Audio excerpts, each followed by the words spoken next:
Hey guys, Apple Maniac YT here. As you saw from the title and thumbnail of this YouTube video, I am moving on, upgrading from my iPhone 13, really downgrading, to a different iPhone. Let's get started. First off, I want to show my previous device versus my new phone. My previous iPhone is currently entrapped inside of this box. It was a 512GB midnight iPhone 13, regular size, not the mini, not the Pro, not the Pro Max. Now, I loved this phone.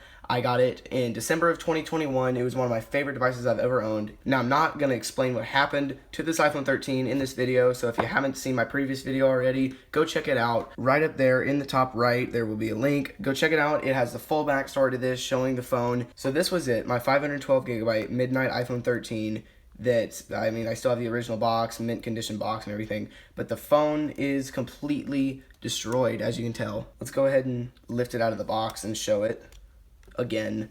Even if you've seen the previous video, look, it's bent at about I'd say 5-degree angle. It's pretty bad. I put the original seal back on, but the screen is shattered and the OLED is gone. And the other side actually looks fine, but the back is decimated. But since this device is now destroyed, let's go ahead and go out with the old and in with the new. Now, you may be wondering, is this an iPhone X? No, it's actually an iPhone XS. The case I'm currently rocking is this green, blue-ish silicone case, I don't know how to describe this color, that I found in the Target recycling bin about 2 years ago and just left in my collection of cases. Pretty decent. I mean, the camera cutout actually isn't accurate with the phone. Unfortunately, it's a little bit off, which really pisses me off when I have the phone in this case, but I don't really care. It's okay, I'll deal with it. I'm gonna get a new case soon, and I have screen protectors arriving soon. But here's the phone, a beautiful space gray iPhone XS. I picked this up off of eBay for the cheap price of $240. Not too bad, that was the total. It was really $212 for the phone itself. With tax and shipping, it came to $240. So far, I'm absolutely loving this phone, but of course, one of my favorite features so far has gotta be that telephoto camera.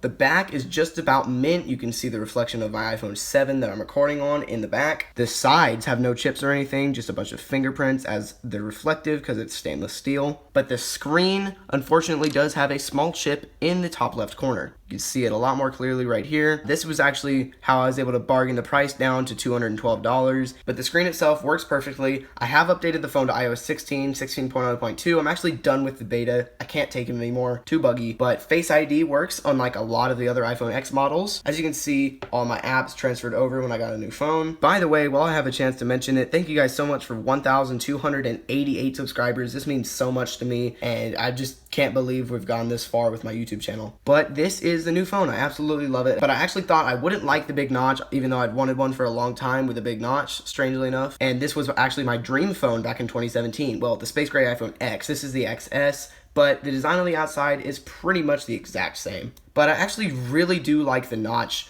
the size of it. I really love seeing how small the stuff is up there. I really like it, honestly, more than my iPhone 13. So this is it, little recap to this video. My iPhone 13 is gone, so I'm upgrading to an iPhone XS. Not really upgrading, technically downgrading, but to me it's an upgrade because it doesn't look like this. So like any other Apple Maniac YT video, thank you guys so much for watching this video. Comment, like, and subscribe, and as always, peace out, guys.